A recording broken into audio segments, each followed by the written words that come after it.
The Atlantic Wall. The Atlantic Wall was a series of defensive fortifications built by the Germans during World War II along the western coasts of Europe, from Norway in the north to France in the south, with the aim of preventing amphibious attacks from the Allies.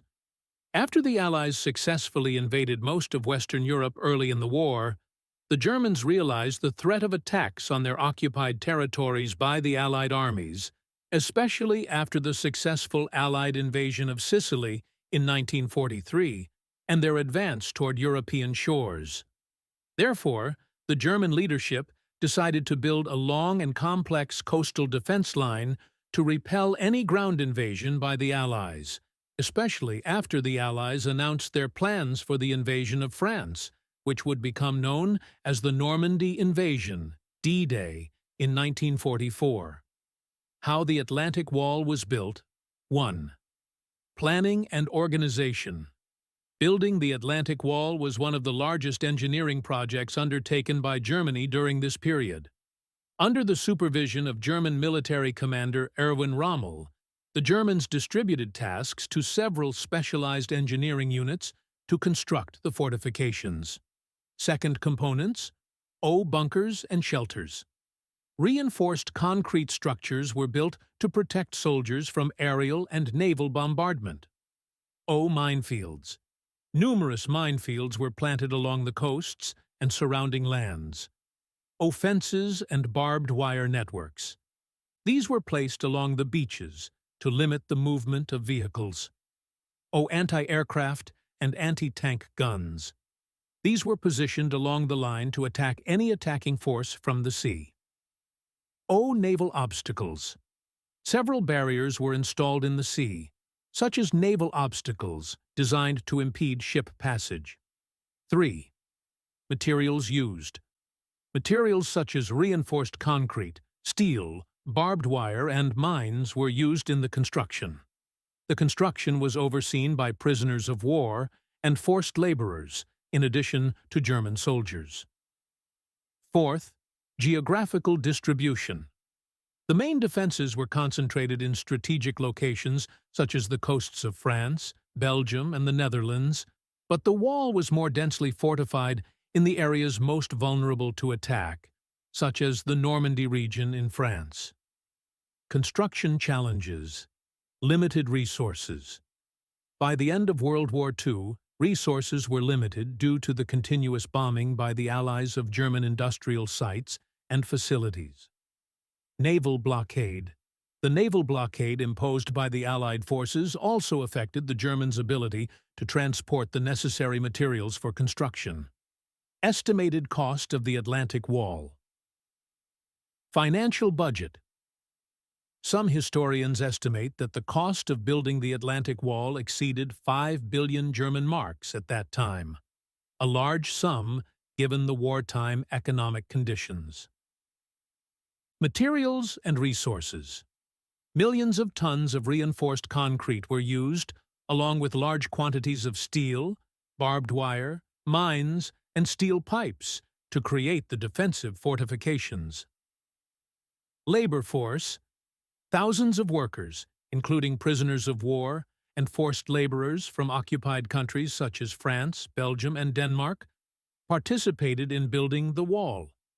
It is estimated that between 600,000 to 1 million people were involved in its construction, many working under harsh conditions.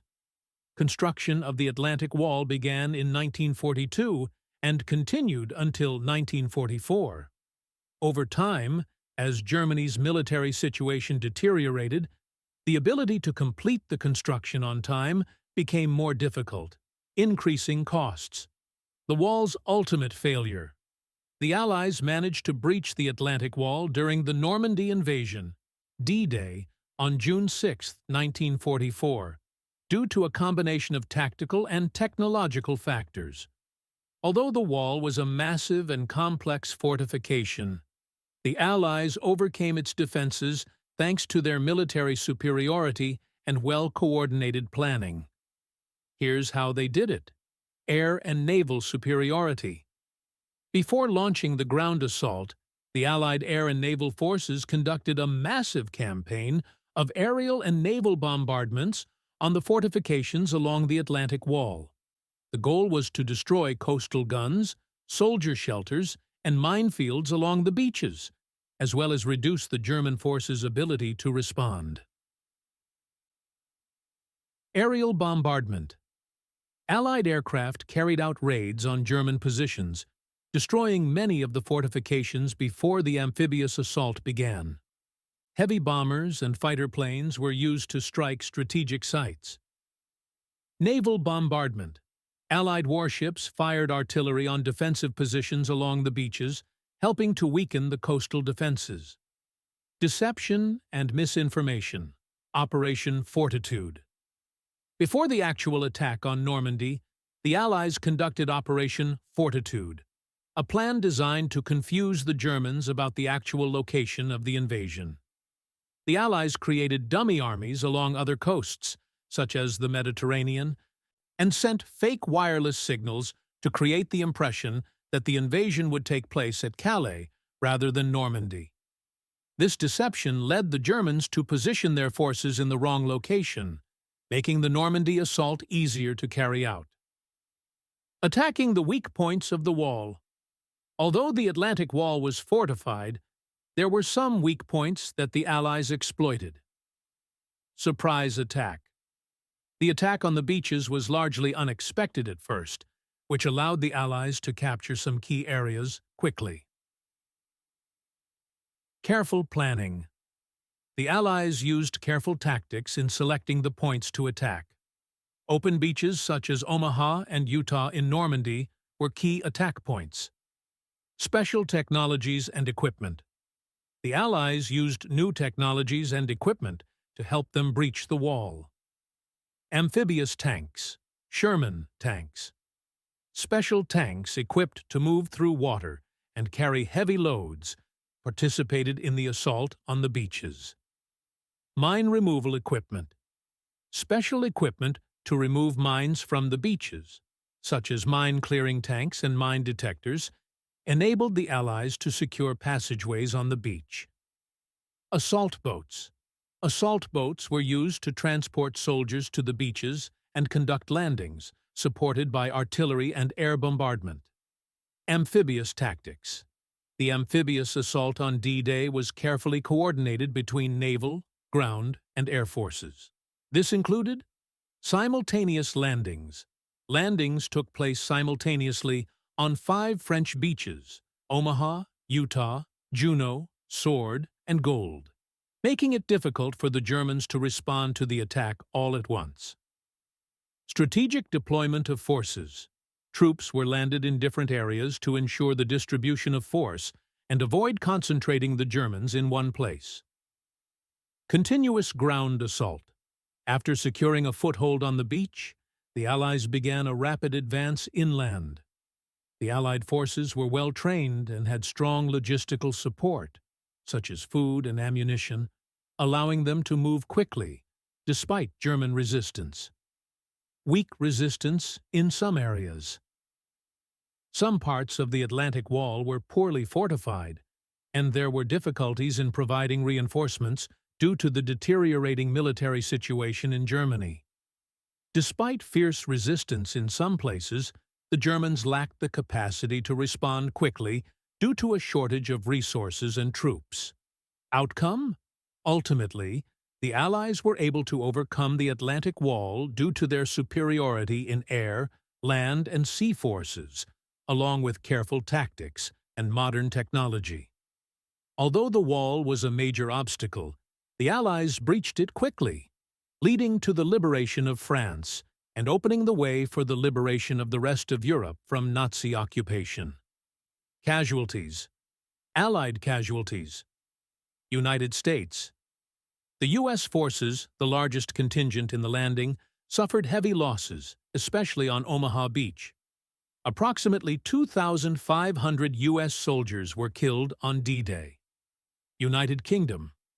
British and Canadian forces also suffered heavy losses on Juneau, Sword, and Gold beaches.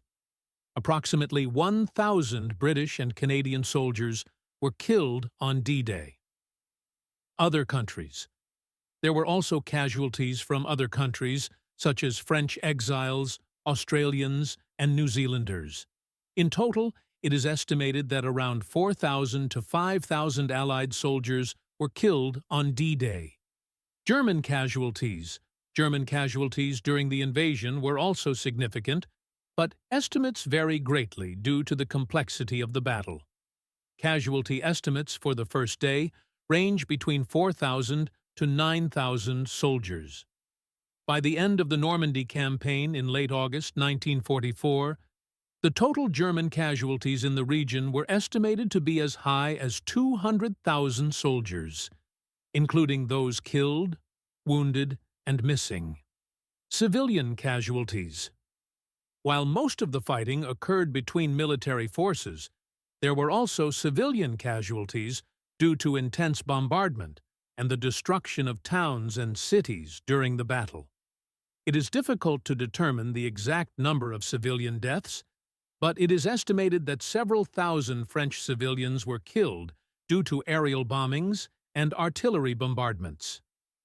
Casualties in the weeks following. The battle in Normandy continued after D-Day, with the Allies advancing against German resistance until the end of August 1944. This led to more casualties on both sides, particularly among the Germans. Attacks on cities like Saint-Lô and Carentan and the surrounding areas led to an increase in casualties.